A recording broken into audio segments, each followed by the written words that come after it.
Do you want to fix a error too many requests in Zenless Zone Zero? Okay, we are going to solve this problem, okay? Step by step, okay? The first step for the solve this problem, we are going to the settings of your phone, okay?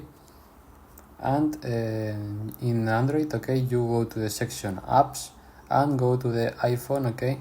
Scrolling down, okay, and go to the Zenless Zone Zero here. You click and here you clear cache in Android, and in iPhone you enable this option.